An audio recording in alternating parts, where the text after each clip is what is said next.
The other thing that drives me crazy about these debates is you get a whole different set of questions to the Republicans than you do to the Democrats. I watched both sets of debates. I watched the Republican debates and I watched the Democratic debates. In the Democratic debates, they're always challenged forcefully. What about this? What about right? What about this? And then they get to taxes. Charlie Gibson's like, isn't it true that whatever you cut the corporate tax rate, that we get more money rather than less money? Okay. First of all, where are your numbers? I'd love to see your numbers.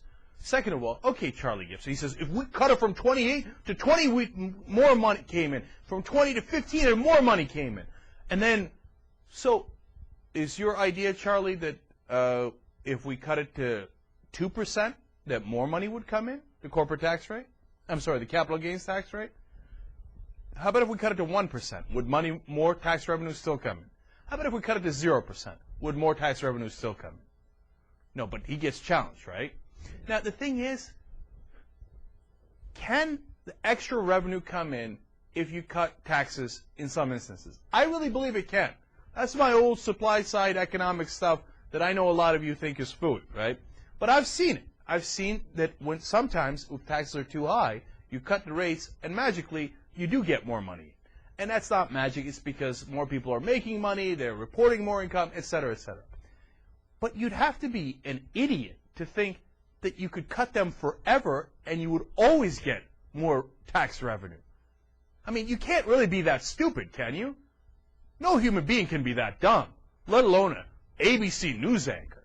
What if you cut it to 1%, the taxes? You'd still get more tax revenue than if they're at 30%? Now, come on, you're not that dumb, are you? Are you? Charlie Gibson, are you that dumb? Are you an idiot? Are you a moron? I guess you are. Okay, and then they ask him about taxes. Are you going to take a pledge to never cut taxes ever? Take the pledge. Take the pledge. Right? They get like all maniacal and stuff. They're almost yelling at the guys. Right? And then the Democrats play along. I was so sickened when Obama and Clinton, both, they screwed that question up royally. And they said, oh, well, okay, look, I'm going to raise taxes for people making over $250,000.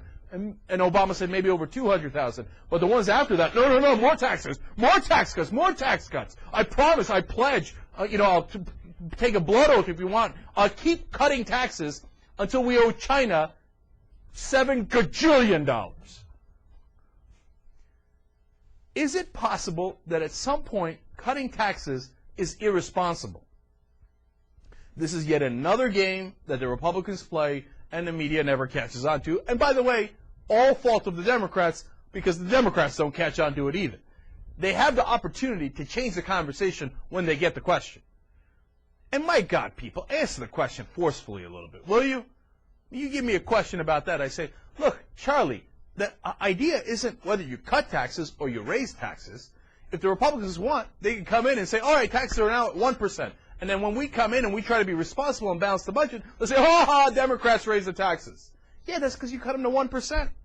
Okay? Now, they're not cutting them to 1%, but they are cutting them to a point where it is irresponsible. And how do I know? Because we're running the biggest deficits in the history of man. Okay? And we have a $9 trillion debt. They've obviously cut taxes too much. Now, we have to be the responsible ones. We have to be the party of adults while these kids do this fun, what they think is a clever game of I'll cut taxes to the bone, and then the Democrats will be the responsible ones, and they'll raise them, and I'll go, they raise taxes. The question isn't whether you cut them or whether you raise them. The question is, where is the right place that taxes should be? That's the answer.